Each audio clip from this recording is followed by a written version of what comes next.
Hey Siri, what do you think about Samsung being the best smartphone brand in the world? This statement is as true as the earth is flat or you being a YouTuber. Oh shit.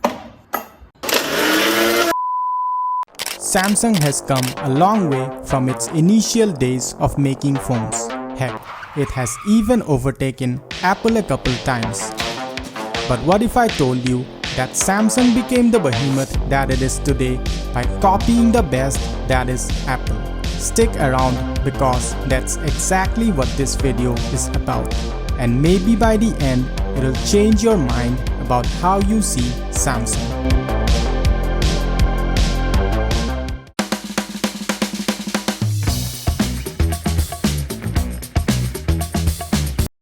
Samsung launched its first cell phone, the SH100, way back in 1988.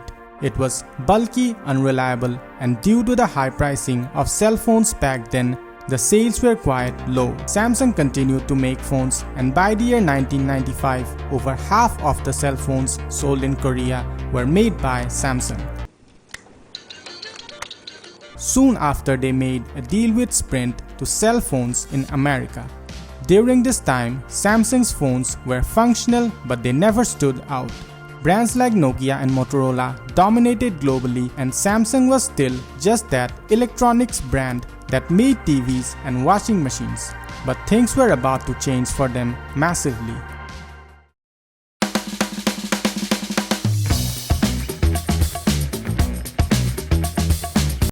Samsung's first breakthrough came in 2002 in the form of a flip phone.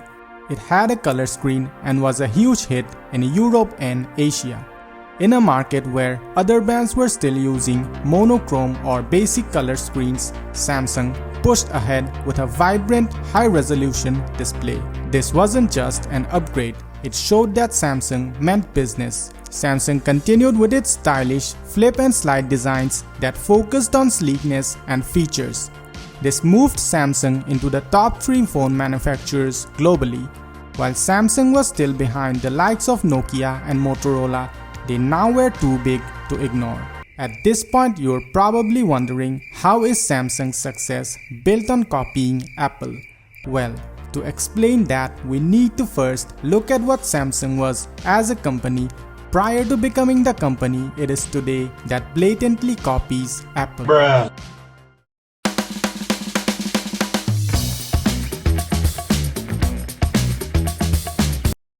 Before fully embracing Android with both its open arms, Samsung tried to have what Apple had: full hardware and software control over their devices. Now they already were making their hardware, it's the software that they wanted control over, and that's where WhiteBata and Tizen came in. Their most popular one was the Samsung Wave, which was powered by WhiteBatAOS. The phone looked great and had solid specs, but WhiteBatAOS was far from what Android and iOS was like at the time. Same was the case with Tizen, which was just WhiteBata merged with a Linux platform. After the failure of both OSs, Android was the only logical choice, and there was no looking back after that.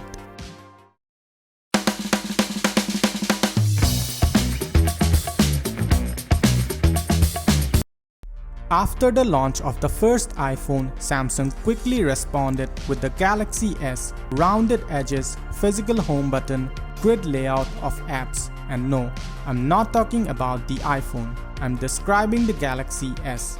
Apple got furious, and likely so, and immediately filed a massive lawsuit.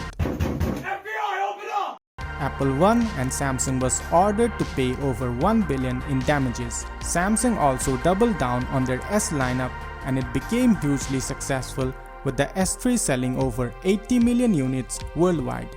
Interestingly, their devices still looked the same, just bigger, but that was about to change completely.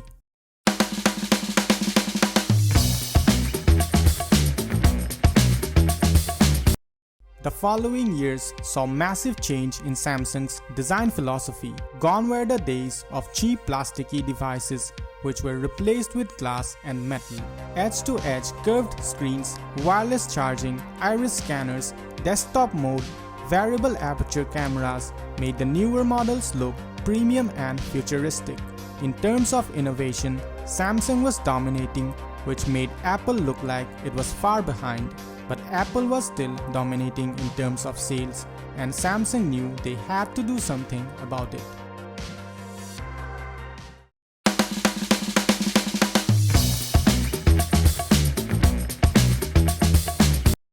It is no secret that Samsung likes to openly mock Apple for their decisions, but the problem is that they themselves do the things that they mock Apple for.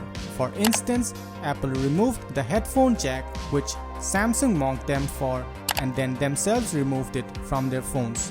Apple removed chargers from their boxes, again Samsung mocked them only to do the same right after.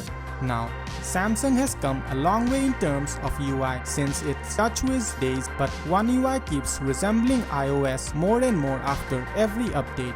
Their phone designs also started to reflect the iPhones as well, such as boxy, minimalistic, muted color devices with no personality, which is a sharp contrast to their earlier devices.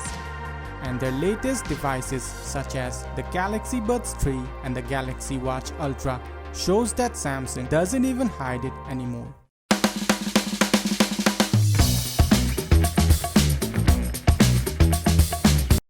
Look, there is no denying that Samsung is at the forefront when it comes to innovation and cutting-edge technology.